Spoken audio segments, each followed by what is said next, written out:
Platemark is a podcast about prints and the printmaking ecosystem.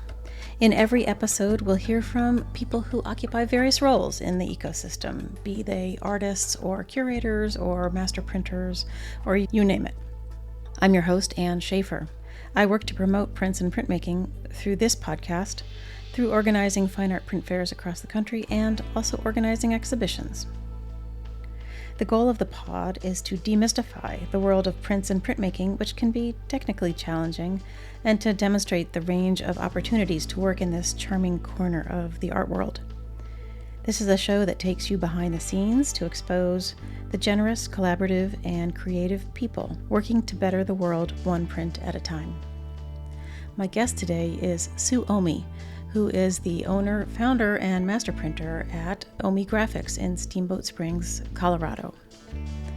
One of Sue's specialties is watercolor monotype, which I wanted to talk to her about because they're so beautiful and they are so bright and colorful, and I just wanted to dig in and talk to her about those, but of course also about the rest of her career, working with a bunch of really interesting and wonderful artists. Sue curated an exhibition at the Steamboat Art Museum this past summer, focused on the output of her studio, which sounded really wonderful, and I'm so sorry I couldn't get out to see it. But, Colorado, it's pretty far from Baltimore. Anyway, Sue's a delight, and I know you will enjoy our conversation. Okay, housekeeping. I identify as a cishet white woman, and I use the pronouns she, her. I record Platemark in Baltimore, Maryland, the land of the Piscataway Conoy people. Images we talk about are over in the show notes at platemarkpodcast.com. You can also hit the support and donate button and help me keep the lights on. All right, let's get rolling. Sue, it's fabulous to see you. Thanks for coming on Platemark this afternoon. Thank you. Thank you for having me. Well, of course. We've been talking about having you on the show for several years. So somehow we managed to get our poop in a group, as I like to say. Can you introduce yourself for everybody? Yes, I am Sue Oehme. I am the owner of Oehme Graphics. You're in Colorado? Yes, in Steamboat Springs, Colorado. When did you start the press? I started Oehme Graphics in 2010. I spent almost a full year writing my business plan and getting funding together and all that kind of stuff and talking to other artists. But before that, I ran River House Editions, which is also in Steamboat Springs. And I was recruited to run that by Bill Van Straten, the former owner. And I moved out to Steamboat from New York City in 1996, which was like an enormous culture shock. But I loved it as soon as I got here, and I never have left other than travel. Well, where did you grow up? I grew up in Michigan. I was born in Flint, Michigan. There is another printmaker who's the head of printmaking at CC, Colorado College, which has a fabulous print department. And her name is Jean Gumper. She does incredible reduction wood blocks. She's also a printmaker from Flint, Michigan. So that's our claim to fame. I went to school at University of Michigan, Ann Arbor. Right after school, I won a grant for a 10-foot long litho. And it was in a show at the Ann Arbor Art Association. And I won money for this grant that I had never had that much money in my life, which was $900. And then I immediately bought a litho press that I stripped and put back together and reworked it and got a slab and all this stuff. And then I carried it. I and my partner at the time, now we're divorced, we moved it from Ann Arbor to Hoboken, New Jersey, to 2 places in Brooklyn, to 3 places in Steamboat, and I never once used it because after I got it, I decided I was an etcher. So I just kept, it was like my ball and chain, Oh, God. I mean, when you said a litho press, I was like, wait, I have never thought of you in lithography in the same sentence, ever. I know. Well, I started with litho, and I did probably 6 semesters of litho or something like that. And I really loved it. I did love it. I loved drawing. But then when I was I think second semester of junior year, I took my first etching class, and I really loved etching because to me it was like a tiny bit of sculptural essence to it, this 3-dimensionality that it was actually physical stuff that was happening on the surface of a copper plate or zinc plate. Whereas litho, is kind of this magic chemistry that may or may not work.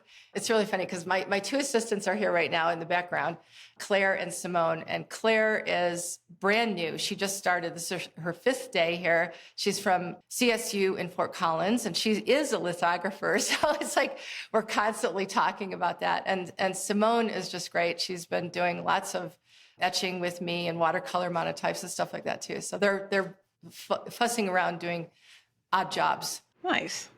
Lately, I've been asking people to jump right into a certain sort of technical piece that I want to broadcast out as the thing that's so special about you and your shop. And in my mind, that's the monotype piece that you do, which I hope that you will be okay talking through for folks, and particularly the watercolor monotype, because that was my way in to monotype. Right.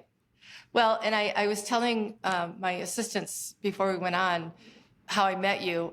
Remember at the Capitol Print Fair, and you and True came over, and you said, "All right, tell me about this print." It was one of mine, and it wasn't just watercolor. It's like everything. I just kind of like put everything into it, and then at the end of it, this long dissertation about it. You said, "Oh, I think you converted me," and I was so happy that you decided you liked it. So. Yes, watercolor monotype is definitely a signature technique that we do at the studio. The very first person I did it with was at River House Editions, and it was Linda Banglis. And she was doing a residency in Greece, and she called me up and said, "Oh, this is what you do. You get this vellum, and then we just put watercolor on it, and it just transfers." And that's not exactly right. I was going to say, sounds simple. Yeah, and it is kind of simple, but it's way more complicated than that. So first of all, I bought paper vellum. She neglected to tell me that it had to be non-absorbent because the watercolor just soaks right into paper vellum, which is the only thing I'd ever known. So over the years, I perfected it. I kind of did some on the surface of old lithoplates for a while. The problem with that was the watercolor painting that the artist was doing was they have to fight against the grayness of the lithoplate and that they don't see the pure color. So the very best surface that works perfectly, which is now unfortunately no longer available, is called Denryl vellum.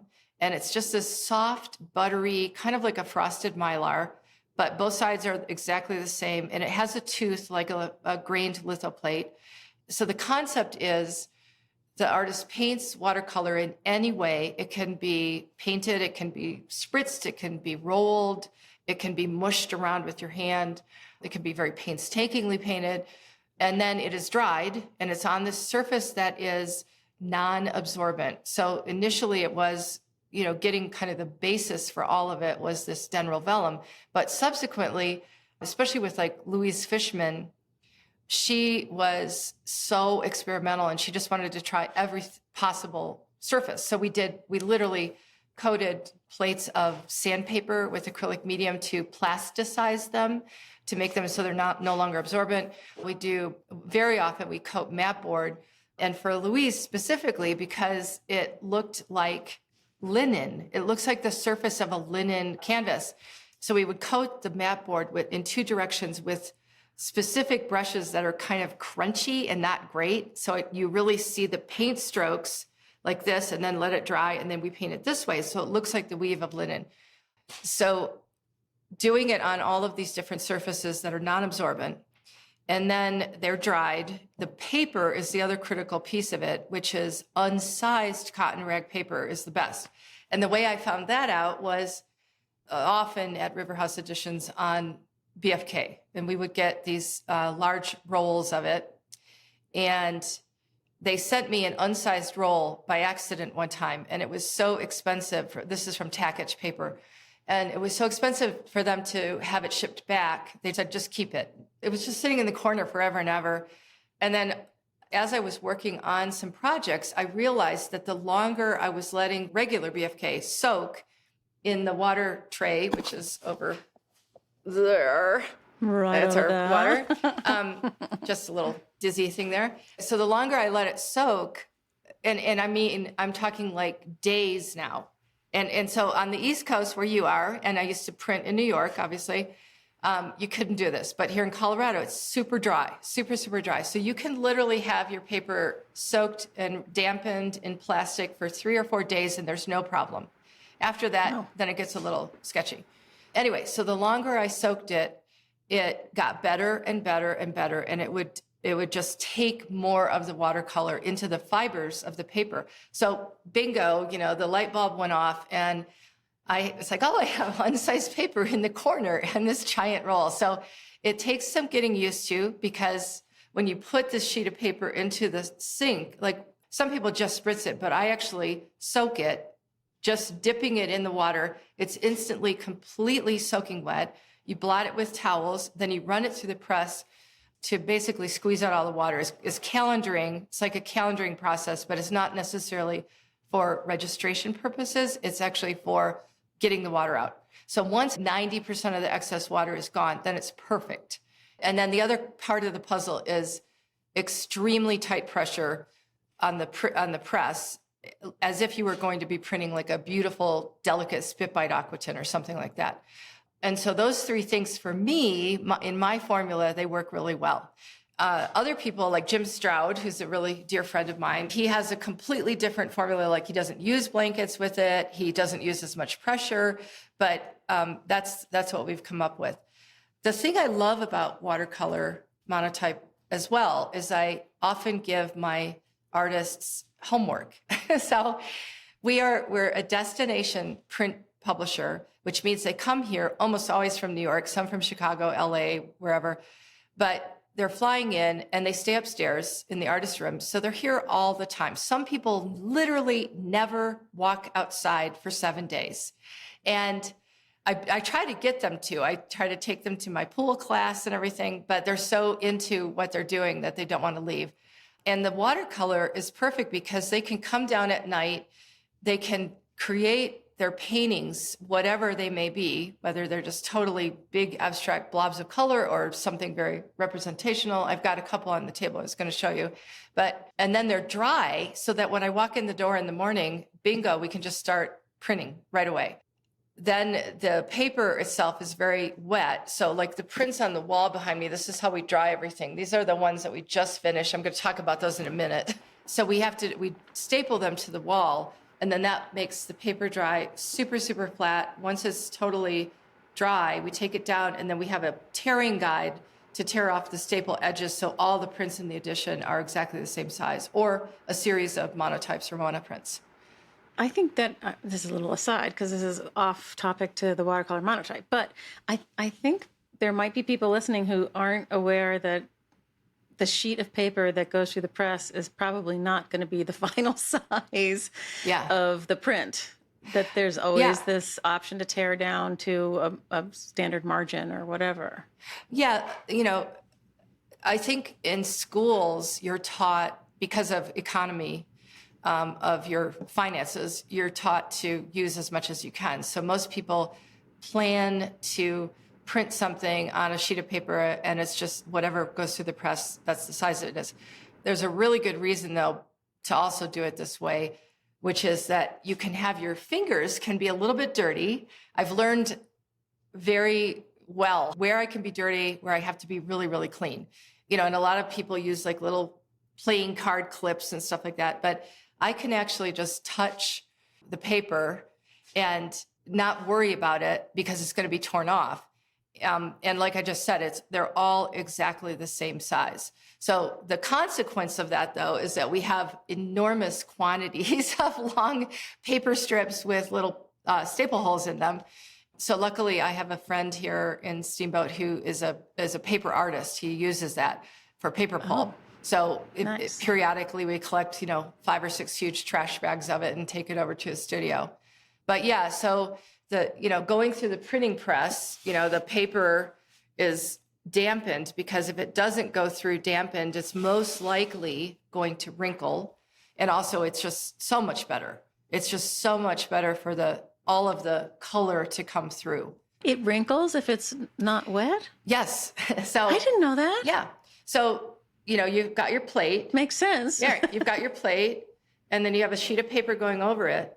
And this plate is taking up a physical space that as the paper goes through, it kind of goes whoop and just like wrinkles Yeah. at the end. It'll kind of have this leading edge. And it's sort of also like if you're rolling out pie dough and you roll too much in the center, you get a big lump, kind of a bubble blob in the center. It's sort of the same concept. Really, the dampness, it functions for two reasons. And traditionally with etchings, you're trying to get the paper to go down into the grooves or the aquatints or whatever. Even if you're, like the watercolor is even with flat vellum, and it's still, you have to have it damp. So it also kind of almost tattoos the fibers of the paper. So it's in the paper rather than on top of it on the surface. Kind of like a lithograph there, Sue. Yep. So I have a Holly Hughes here to show you. So that's a Holly Hughes watercolor. And one of the reasons I chose this one, she was doing a lot of work with heraldry and combining it with other emblems and such. But like right here, this is another reason right in this area why an artist would do a watercolor monotype rather than a watercolor. And it's because it would be very, very hard to paint all of that area right there without it all blending and bleeding together and making a big mush, So you can do all of these layers. Sorry, I have another one. This one's a little bit looser, but you can get all these layers of color from essentially different plates that are going through the press. They don't make the previous color muddy. You see the integrity of the marks and the strokes that the artist did on one layer and the next layer, and then they make these third and fourth colors that are just beautiful. So a lot of people ask me, why wouldn't they just paint in watercolor? And that's why. That's one of the reasons why. And back to litho, what you just said, also the way the watercolor dries on these non-absorbent surfaces is very much like a tush wash in litho. So you get the reticulation, that little edge, that beautiful edge where there's more pigment that dries there first. And you can actually you can see that in here too. Kind of up close, you see some of that stuff. That's really truly watercolor-ish, but you can also use it extremely opaquely. I use it on my own work a lot of times straight out of a tube, and it looks like oil paint. It's so thick and luscious and pigmented, and it's not watery at all. I have so many questions. Good. I have answers. Okay. So when you put the white medium down in the cross hatching, one way and this way to make it look like linen, my question is, that didn't come up with the watercolor when it went through the press? No, so that's acrylic. So the idea is the acrylic medium, I use this term, which I don't know if it's actually a word, but plasticizing it. It makes it non-absorbent. And obviously you have to let it dry and cure. So it's totally not going to get wet. But yeah, it coats the surface of any absorbent material like paper, sandpaper, mat board, anything like that, cardboard. Louise Fishman actually used bits of newsprint that was torn up. She used paper towels, like the most absorbent thing possible. And so we would coat all of these things with this acrylic medium, and it still has the texture or the feel, the shredded newsprint kind of feel, but it's impervious to moisture at that point. So the watercolor, once it's dry, will remove itself, will be removed from the surface of the plate. Right, of course.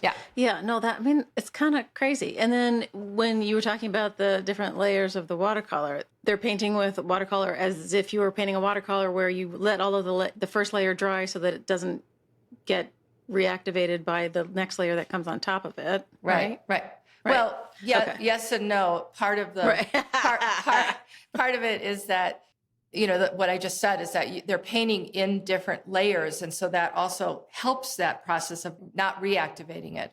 Melissa Meyer actually really took advantage of this concept because she does all these beautiful, very calligraphic marks. She brings her entire selection of these incredibly beautiful brushes. They're $400 or $500 each. She has them in her carry-on suitcase, and nobody can touch them. She cleans them herself, and we're fastidious with cleaning here. Anyway, because her marks are they're based in Chinese painting, they're very, very calligraphic, and she would do maybe 2 or 3 colors on one piece of vellum. All the vellums are like, let's say 20 by 20 inches. And in one morning, she would paint all these pieces very quickly because that's part of the way she works. The stroke is very quick. And they actually look a little bit like this Holly Hughes. There's similarities in the way they're using the brush. Then we have a huge light table. So we call it shopping. So we take all of these dried vellums, and then you can put them on the light table and start piling them up on top of each other to see where the interactions of the color and the marks are going to happen and what other colors are going to take place, are going to be made from these color combinations. And you're actually printing multiple quote unquote plates. Yeah. I had everything on one Mylar. No. So so that's what I'm saying is this was probably, this was 3. This was 3 different levels. So like the blue was on a level, the red and orange and stuff was on a level, and then this blackish gray was on a level. So that's a way that it makes it different than just painting a watercolor, because it's just like a traditional color etching. Every plate that you have is incomplete, but when you put them all together, it makes a complete image. The thing about using the light table is brilliant, and I will tell the audience things that they've heard me say before, which is that Hayter did something very similar, which didn't have a light table at that point, but he used the window and some, but he would do these doodles, quote unquote doodles. He hated that word, of these forms that kept returning to his brain as he was trying to, get in touch with his subconscious, and he could do composition on the window. Yeah. Same idea. Makes absolute sense. Yeah. We actually use the light table a lot. And part of it too is like the artist that we just had, all of her plates, she had 2 huge dry point plates, and it was combined with watercolor, a monotype plate essentially, but everything's translucent or transparent. Like there wasn't any need to actually do the dry point on copper. And I love copper. I totally love copper. I love working on copper, but it's not transparent. So Plexi is, and it's so good. We had to use a lot of stencils, which were blocking areas to protect them for another color to come in the second run, and so on. And so you can see all of that and transfer it without having to use like carbon paper and that whole thing, where there's more risk of making an error or having something slip every single time you're transferring it from one generation to another. It just has more risk. So I love being able to use transparent or translucent surfaces and the light table to kind of tie everything together. That's cool. That's a good tip for people. Yeah. That I don't think we've ever talked about on the pod. That's cool. Huh. That's my whole life, is just figuring stuff out. And, my middle name should be Hot Tips or something. I don't know what. I guess that sounds a little weird. Well, it's ironic because Loretta Swit just died this last weekend, I think it was, as we're recording. She was Hot Lips. I would be Hot Tips. Lips Houlihan. Sue Hot Tips Oehme. I love it. But that's the through line through all of the printers that we've talked to. You guys are born to be problem solvers. Yeah. And you hardly ever say no to an artist. You say, we'll figure it out. And off you go, Yeah. My dad was an engineer, and I think I could have been an engineer, honestly. But I mean, we use so much math and science. I don't know. I really love that challenge. And also, before I came out here, this goes back to my history, and you know this, but I printed at Tyler Graphics for 6 years. I think just watching Ken Tyler problem solve and the things that they came up with there were just unbelievable. Like Jim Rosenquist, they constructed this harness for him to hang in the air over this giant 10-foot square vat for paper making when he was doing the Time Dust, I think it was Time Dust series. And he was pouring colored paper pulp into these different diameter copper tubes that were welded together in a frame that also hung over the paper. So the frame thing was in the air over the paper first, and then he was above it, and he was pouring all this beautiful colored paper pulp into these little holes to make dots on these giant sheets of paper. that Tyler Graphics produced. So just stuff like that, all the time. And everything there was gigantic. The Frank Stella, there's a Frank Stella at the Whitney that I printed on. I'm very proud of it. It's 24 feet long, 3 panels printed on handmade Asian paper, but it's just gorgeous. And they started out with like a wooden base, almost like a kid's puzzle, a wooden kid's puzzle where they have little places, little holes where they just fit the thing right in. So a lot of the plates, the wood was inked like a wood block, but then there's all these holes around the wood block that have been inked. So we'd get a plate ready and just slide it into its position, and everything it all fits together like a jigsaw. And I just want to honor him because I really feel like, I got so much from my time there, and being able to work with the people that were in that studio was amazing. I think you're the first printer we've talked to that worked with Tyler. Oh, yeah? I think so. Huh. He's still going in Singapore, right? No. He's not in Singapore is going, but he's not there. I think I'm not sure what happened. I think they sold it, or the Singaporean government took it over or something. Oh. I was actually on the short list to run that. And it was right after I moved here in 1996. And I found out later, and it was from John Hutchison. Did you ever know John Hutchison? No. Oh my God, he was a wonderful man. So he was the shop manager at Tyler, and he was kind of like my big brother. He just took care of me. He was so wonderful and sweet. Once Tyler closed, and I had luckily left about 2 or 3 years before they closed. It was just complete luck to come out here and run River House. But when they closed, he ended up teaching at University of South Florida, I think that's where he was. Oh, and very, very sadly, he retired, and 2 weeks after he retired, he died. He had like a heart attack or something. Oh, no. And it was awful. So, but he was a lithographer, but he was, he managed the entire studio, and there were 16 to 20 printers on staff at any time.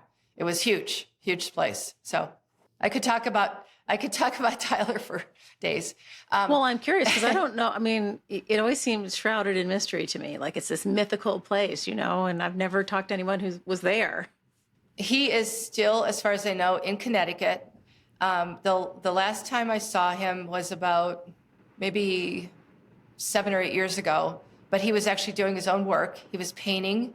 So he's, hopefully everything's still good. I have not heard from him, though, in a little while. I think I would know if something not good had happened. But right. Yeah, it was an incredible place to work. I printed with Helen Frankenthaler and Frank Stella and Joan Mitchell. I loved Joan Mitchell. And a lot of other, Masami Teraoka. And then actually, can I lead into my show that I just did? Absolutely. So, yes. Actually, right here. It's right here. So awesome. This is the catalog. There's a Masami Teraoka that I did at Tyler. And so we have just installed and opened a printmaking exhibition at the Steamboat Art Museum here in Steamboat. And I'm so proud of it. It is such an incredible, beautiful show filled with color and light. And it has a lot of my printer's proofs, which, as your listeners will know, is kind of the bonus of being a printmaker. So I have like a Frank Stella, Masami Teraoka, a couple of Solowitz are in there. And really what I want people to walk away from the show with is some education about it, because there are so many people that do not have a clue. Like, it's hard for me to grasp it because I'm so deeply in it. And I gave a talk for the docents to help them understand some of the techniques and some of the terminology. We wrote a huge glossary that's in the catalog and on the wall. And even then, like someone about 20 or 30 minutes into it, someone said, well, what does linoleum mean? And I thought that was the simplest, easiest thing to talk about was, the most basic concept where you're just carving away negative areas and you roll in the top. And anyway, so I kind of went backwards and backed up and helped guide them through the history of printmaking very, very generally. Jeez. But just to give them an idea of how everything evolved, all the different processes evolved one from the next, I think that really helped a lot. So to have them learn. So tell us about how this show came about. That's a good question. So the Steamboat Art Museum is it's definitely a very rural, small town, Western museum. And traditionally, they have an annual plein air painting show and they sponsor it. And then all these plein air artists from all over the country come to Steamboat. It's beautiful here, obviously. And then they do other things. They've had some really, really interesting shows there, but nothing really, really contemporary, or certainly nothing on paper until now. And so the executive director, I sat on another board with her at one point here in Steamboat a long time ago. And she decided she kind of wanted to do something with works on paper. And it was going to be one of the 4 exhibition rooms. And she called up this artist that she had seen. His name is Leon Lockridge, and he's based in Denver. And he does Japanese water-based woodblock landscapes, but they're beautiful, beautiful prints. You would love them. So she calls up Leon, and Leon says, "Why are you talking to me? You have Sue Oehme in Steamboat Springs, and why aren't you calling her?" And so she was like, "Oh my God, you're right." So she called me, and the staff and the members of the board came over here twice, and I gave them 2.5-hour long presentations, and I just kept pulling stuff out. Like up there, we have a mezzanine that's loaded with framed artwork, and the second floor is the gallery, and there's like 7 huge flat files up there. So there's just so much stuff in this building. And it became really clear after the first session, like by the second session, they were like, "Okay, you're getting a show, but we just don't know exactly what yet." By the second session, it was like, yes, it's completely printmaking, not just works on paper. We kind of laid the groundwork for it initially. And it was some of the criteria for the pieces was because they were framed already. And even as it was, I had to spend many thousands of dollars on framing in the last 4 months. But then it was also to fill in gaps. And I wanted different kinds of imagery, different styles, different technique. So it's a full range of printmaking, but it's really from my perspective, which is primarily intaglio and monotype. So unfortunately, there isn't any litho, which was kind of a fluke on my part. I should have gotten something in there. But as it is, there's just such a huge variety of also scale. So there are some, little tiny prints like this big, and then gigantic prints like the Stella, and one of mine is in there. There's an installation piece in there. I wanted people to walk away with more information and more knowledge about it. But it's all from the Oehme Graphics archive? No. Well, yeah, okay. It's kind of from our archive, but not entirely. Actually, the key is every artist in the show is related to me in some way through printmaking. So most of them are artists that I printed for, 93% of them or something. Then there are a couple people that I taught, like I taught for Gene Gumper at CC, who I mentioned. And then I taught Leon Lockridge in a class where he's an incredible woodblock artist, but he wanted to learn another technique, which was collograph. And I was teaching it down in Denver. And so he took my class, and that's where I met him. And I think there's one other person, I didn't print all of her prints, but she was actually one of the founders of the museum about 16 years ago. And before that, she and her husband are Western kind of painters. They're very, very accomplished. They have a gallery across the street from the museum, but she actually had been a printmaker at River House Editions before I arrived from New York. So it's like kind of full circle. So she's in the show. She's in the show, but she's kind of relearning how to do etching. So all of her plates are very beautiful and tiny, and it's just like, it's like classic hard ground. This is a beautiful soft ground with sheen clay. This is an aqua tint with burnishing, that kind of thing. It's so unusual to have a catalog produced because most museums don't have the wherewithal to produce one and pay for it. But there's a catalog for this show, and you wrote an essay, didn't you? Yes. Yeah. So exciting. I know. I don't love my essay. Oh, no. And what it was is I was really trying to, what I was just talking about, I was trying to kind of make it a little bit simpler. I can get really technical, as you know. Sure. And I can get overboard with all that kind of part of it, how it's all done. And I wanted to address really more ideas of why the artist does it. And kind of like we were talking about why somebody would do a watercolor monotype versus a watercolor. But that leads me to another fabulous thing that actually just happened this morning. I got the very first full meeting on it. So there's a woman who was an associate curator in Denver at the Arvada Center. And last year, Denver has an event called the Month of Print every other year. So last year, they featured Oehme Graphics, and they did a show that was called Artist Proof, the process at Oehme Graphics, something like that.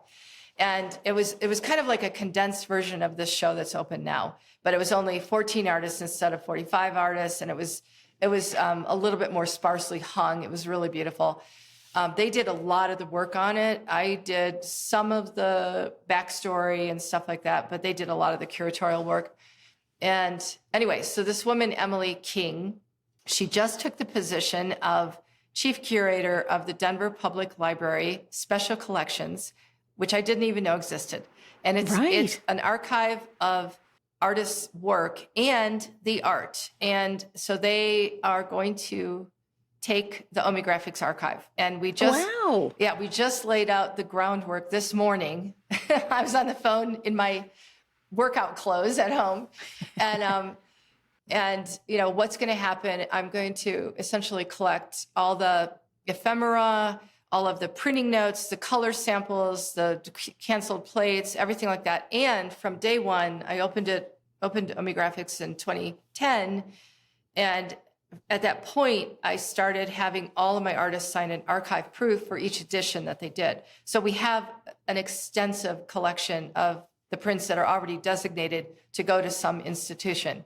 So, and the great thing is they have a budget, which is wonderful. In 4 to 5 years, that's how long it's going to take to get everything cataloged and inventoried and archived there, which kind of blows my mind because I work so fast, But then it will all be available on the website. And for study, they have a very close relationship with a lot of the universities and colleges right in Denver or Colorado College, Fort Collins, stuff like that.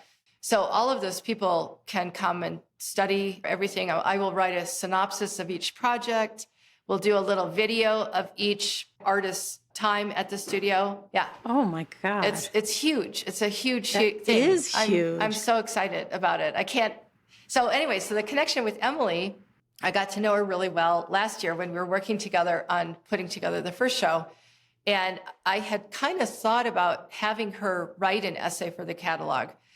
And I hadn't got around to calling her. And I was at home, this is 2 months ago or something. I was home cooking dinner, and all of a sudden my phone bings, and she's texting me. And I'm like, oh my God, that's so weird. She's on my list to call her. And then she tells me this, very, very simply, we want to acquire, and I was like, freaking out. And anyway, so she wrote a fabulous essay in the catalog, really, really good. And she essentially focused on 2 artists that worked with me here, one of whom is the chief curator at the Arvada Center, Colin Parson. He's primarily a sculptor. And then the other one is an artist named Tycho Chandler. And I know you've seen Tycho's works very often at the shows when we're there exhibiting at your beautiful shows. Thank you. Anyway, so she interviewed both of them, and she really took this deep dive into the collaborative process, which is that's the other thing that nobody gets that.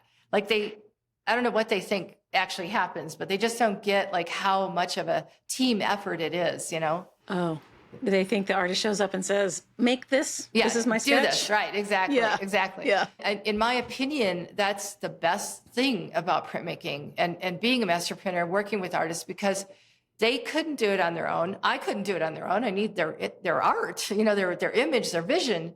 But the 2 of us, and then all of my wonderful assistants that work here, it's very democratic. Everybody has a say.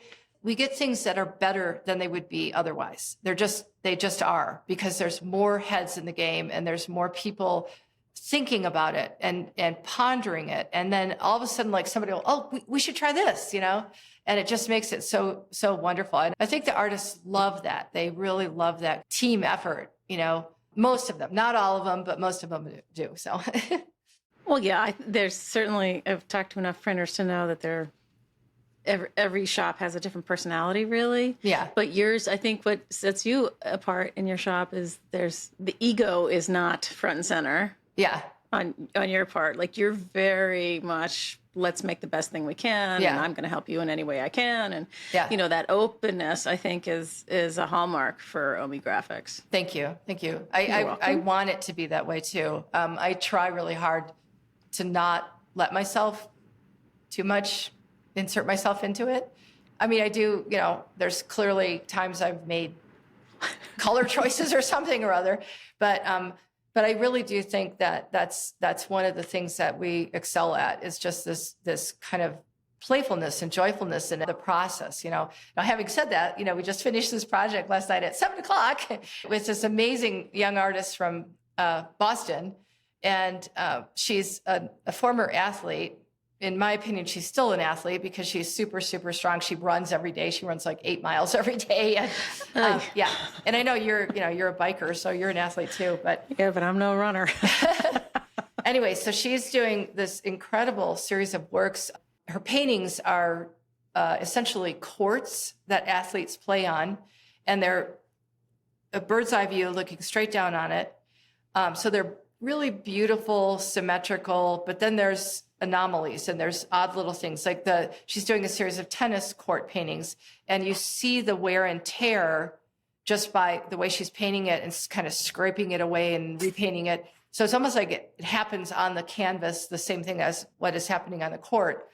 Oh, interesting. So what we did is this print behind me is a little hard to see, but the big that big one. So it's a basketball court, but what's really interesting about it is the story behind it is it's the court, the view from the court of the very first WNBA. She's a basketball player. So the very first game for the women's NBA, it took a lot of work for that to happen. So there's two versions of it, and she painted these beautiful little. Let me see if I can show this to you. I don't know if I can. I don't think I can. Claire, could you grab me one of the basketballs from the little? I just want to show it to her.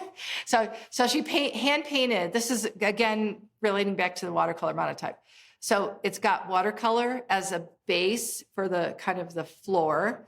And then it's got two dry point plates that are inked with Charbonnel inks, two dry point plates that are printed. So it's 3 layers with blocks. And then these adorable little tiny basketballs these are painted with watercolor.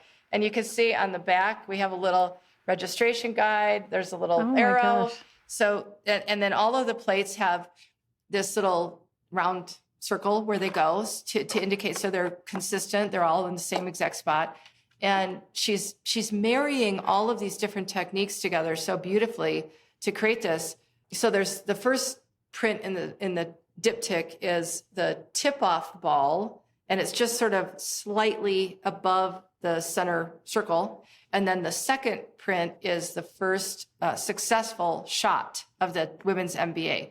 And it's just really it's very, very powerful thing for her in her life. And she also loves the fact that there were a total of 4 women besides her here in the studio printing this print, which is an honor and a tribute to what happened.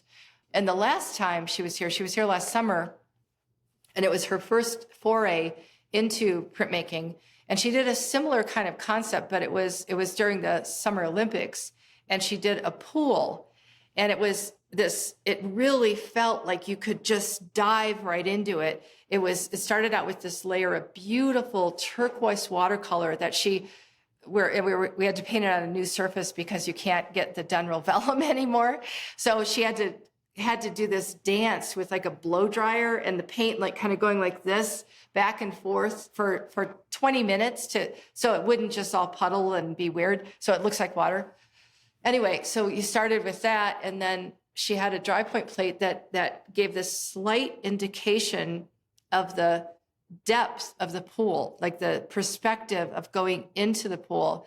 And then she cut out stencils, which were the flags over the pool in the air. So you're sort of looking through this space straight at it and into it at the same time. And then all the numbers of each lane are etched in a dry point plate, and everything's totally calculated to be very specific to the actual exact ratios of any court, whatever court it is.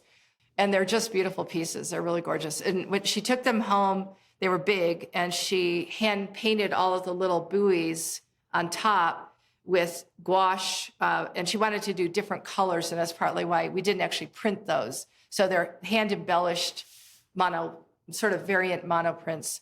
And yeah, really beautiful. So her name is Brooke Stewart, by the way. I just want to make sure that gets in there.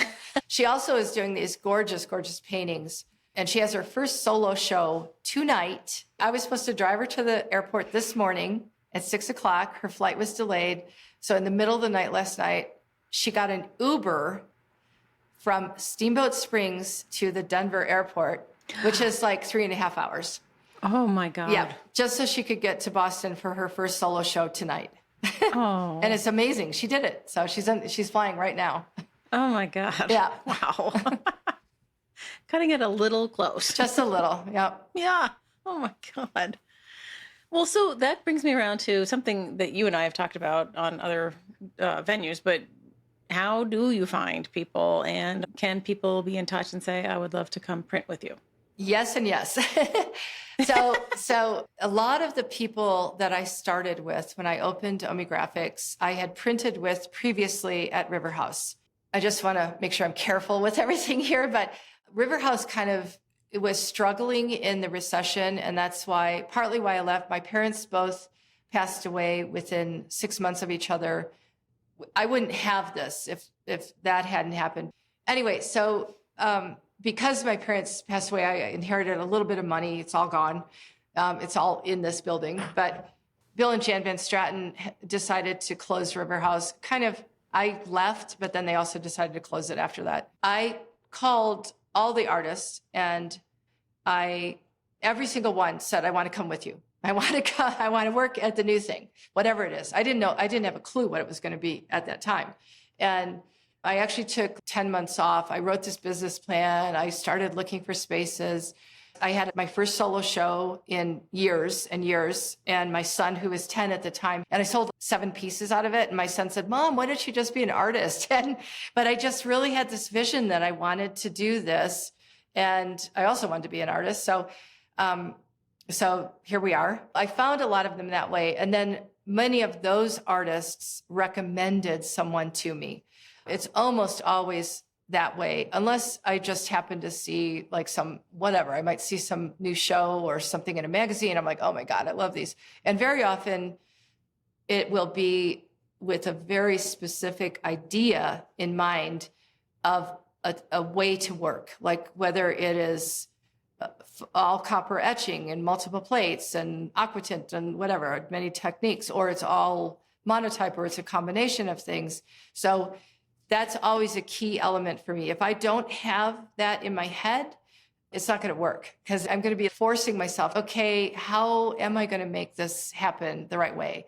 And so I almost like see it in advance. I always think of Amadeus, the scene where he's dying and he's composing the mass, and Salieri is writing it down as fast as he possibly can, which obviously was Hollywood, little scene to represent it. But I love that idea that he can hear it in his head. It's like all there. The whole thing is there inside of his brain. So it's kind of like that feeling to me. I'm not trying to compare myself to Mozart, but I love Mozart. But anyway, it's like there is something about that where I already have this vision. I have an artist right now, in fact, who's a local here. She's 50. She's just getting back into art. Her son is 10 or 12 now, so she's got more time. She did this beautiful print last summer with me, carborundum aquatint. We had it in Brooklyn. There was the big one right in the center of the booth with the blue, beautiful, pale blue background. So she also did this beautiful painting that I love, and you would love it as a print. It's such a combination of incredible technique, but also this really symbolic stuff in it. Like there's this tree in the front that is almost a silhouette, and it's a burned out tree. And then there's a really beautifully representational magpie very up close right in the frontal plane of the image. And it kind of leads your eye back into the middle plane. And then there's a number of like odd little things on the ground, skeletons or partial carcasses. And it's in the mountains, there's a big field, there's trees way in the back. And then in the far distance, everything's very, very almost abstractly painted, like very loose and impressionistic. And it is just an incredibly beautiful painting. So I can see this as a print. I literally see it. I know how I will do it. It'll be like partly copper etching. It'll be partly carborundum aquatint. It'll partly be some watercolor thrown in. And I'm trying to convince her to let me do it right now. So hopefully she'll listen to this and Maggie, we're going to do it. But it's just a gorgeous, gorgeous painting. But people can shoot you an email and say, yeah. Okay. That doesn't happen often. It does happen. And again, it's really, a lot of it is if I have some kind of immediate, like visceral vision of like, oh yes, I know exactly how to do this, and that doesn't mean that we just follow that to the to the T. It's such a learning process every single time. You never know what the next day is going to bring, and that's also why it's just so incredibly fun to do what I get to do, because it's like Christmas here almost every day, I mean, there's times that we pull something off the press and I don't even know how it happened by that point. I'm like, oh my God, like there's rejection and viscosity things and, all kinds of beautiful printing stuff that you can't get any other way. I'm looking at the clock and I'm thinking we didn't talk about Krishna Reddy. We haven't talked about your own work. We haven't talked about the fair. Okay. So we'll have to do Reddy another time. But you are also an artist, and I feel like I don't know that many printers who have an really active practice themselves. Mm-hmm. Am I wrong? Well, I actually do know, like Jonathan Higgins. True. Jim Stroud, Deborah Friedman. She's not the printer, but she's part of a duo. So this is definitely a little tricky because there's times when I feel like it's conflict of interest, and that bothers me. I don't want to, shortchange my artists. But I'm also sort of like the mother of all my artists in a way, the print mother. And I have to take care of all of them. And I have a lot. I mean, we have probably 60, 65 artists that I have worked with at Oehme Graphics now. So there was a point in time in 2017. By that point, the business was up and running. It was kind of stable.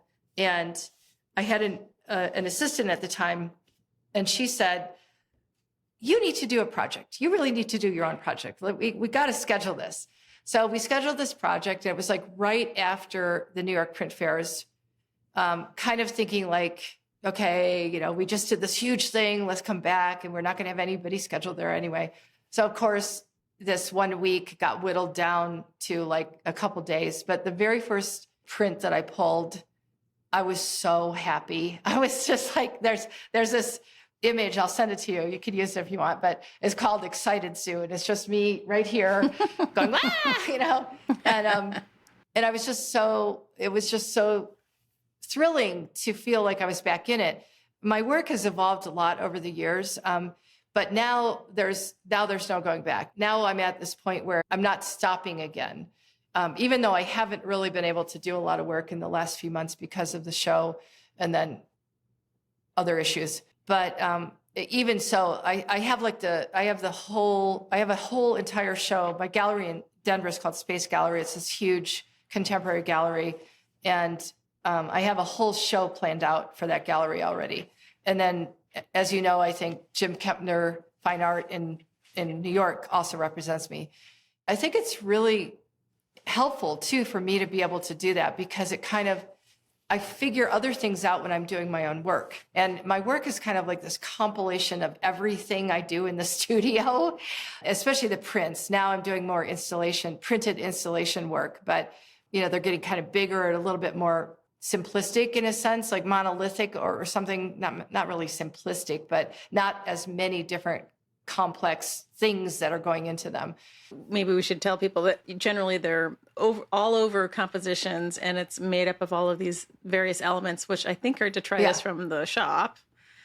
And they are painted in a lot of different colors. So it's kind of this cacophony of colors. And there's I mean, you can make stories up of forms as they go by, and there's some bread tabs, and there's this, that, and the other. Right. But I mean, basically, they're large, beautiful abstractions. Yes. Yeah. That's fair.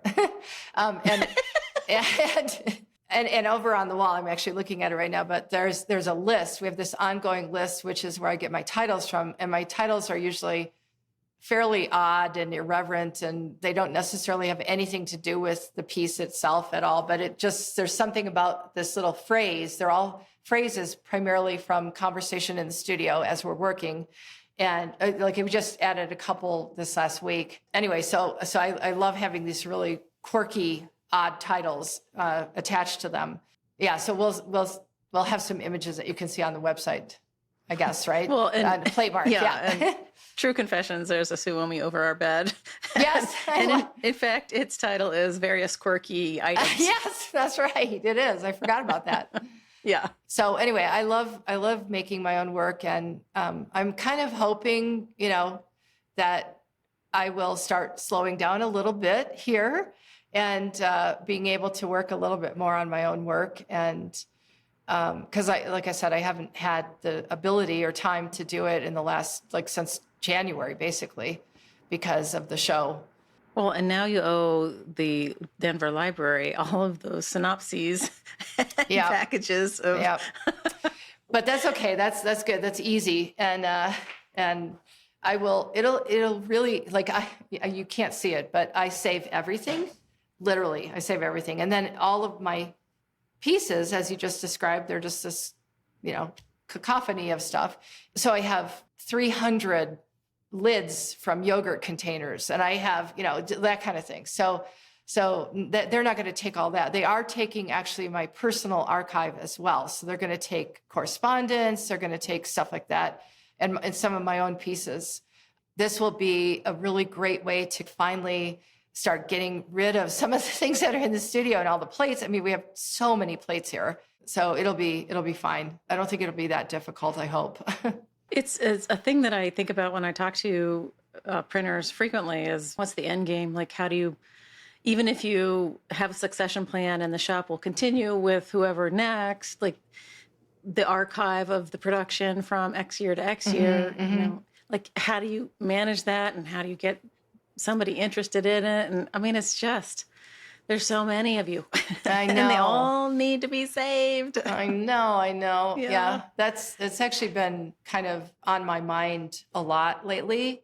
It's a labor of love. It's not really a sustainable business model. It really isn't, but I love it. And I have the greatest job in the world. I'm so lucky. I really, really love doing what I do. So I have no idea what's going to happen. I haven't really ever thought about that. And my husband has been sort of urging me calmly to start thinking about it and thinking about what does that mean to retire, which I'll never retire from being an artist. And it will be a long, long process anyway, no matter what happens. But it's a tough thing, to let go of.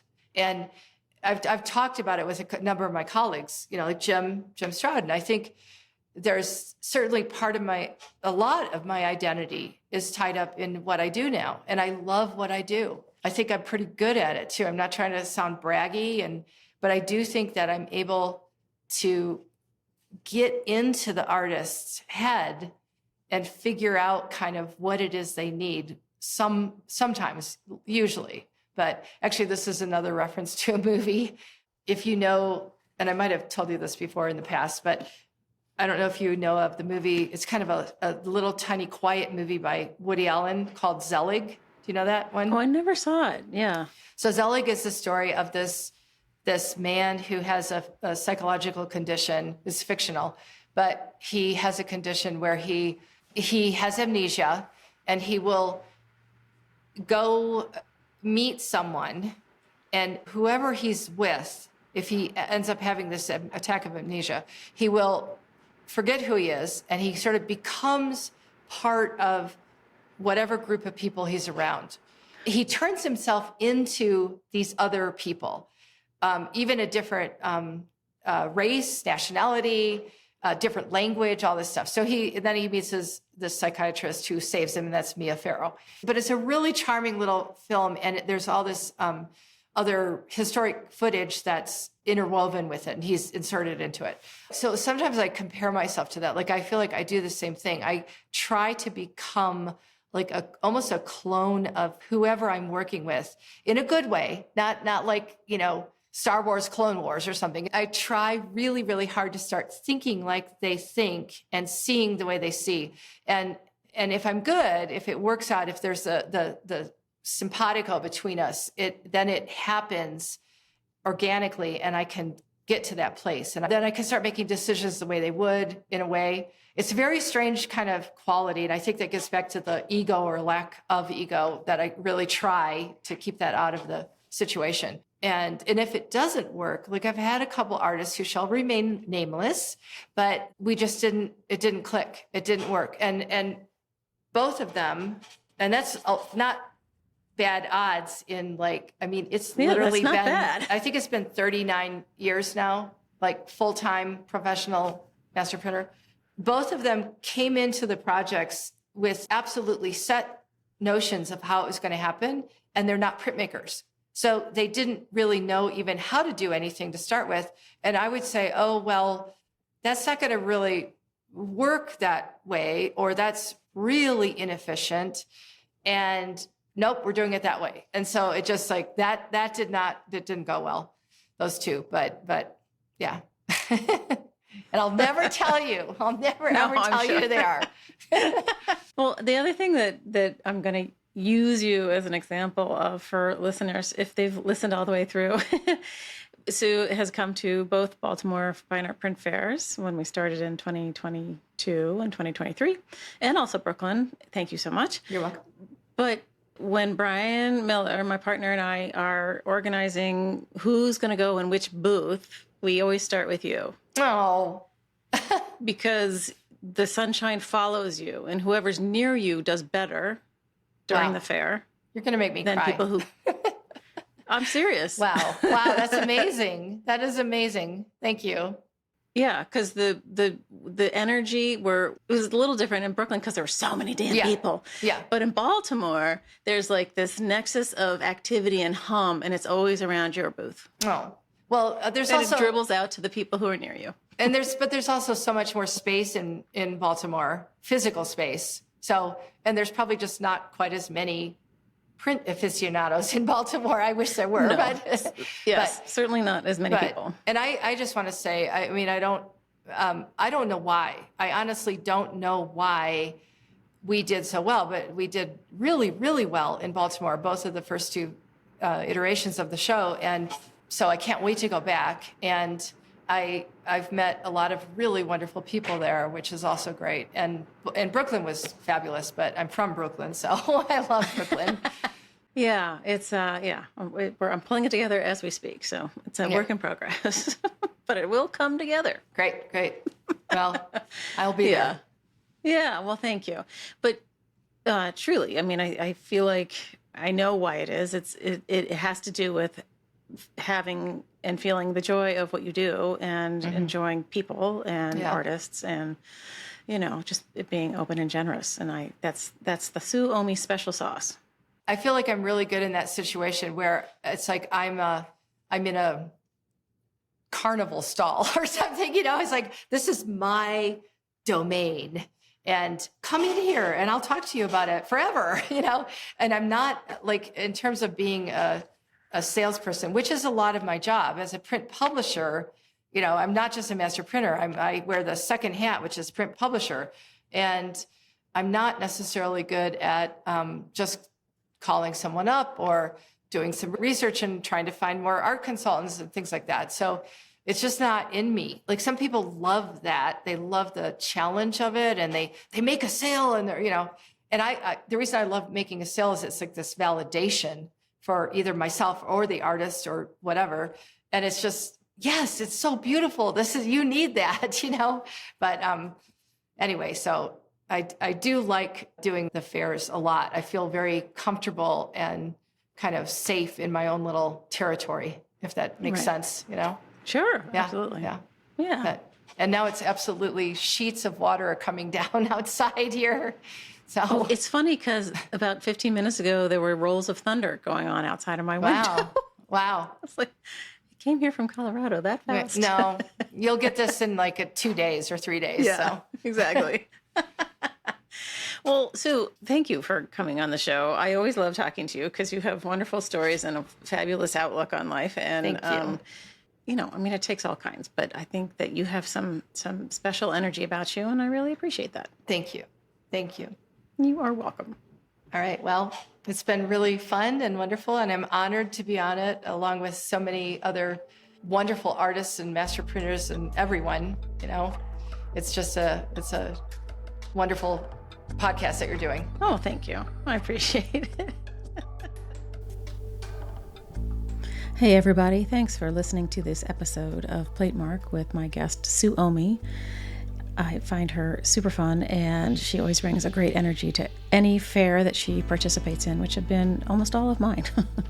Thanks to Sue for being a great guest. Thank you, Sue. And also, as usual, I need to thank my team, my sound guy, Dan Fury of Extension Audio. Thank you, Dan. A thank you to Michael Diamond for the use of his original music, and one also to Skip Barnhart and Lee Turner, who sent me sounds from their studios that make up the top and bottom of each episode. Images are over in the show notes, as usual, at platemarkpodcast.com. You can hit the support and donate button over there and help me keep the lights on. You can also hit the microphone and leave me a voicemail to tell me who you want me to talk to next, or you can do a bunch of other things. All right, I think that's it. We'll see you next time.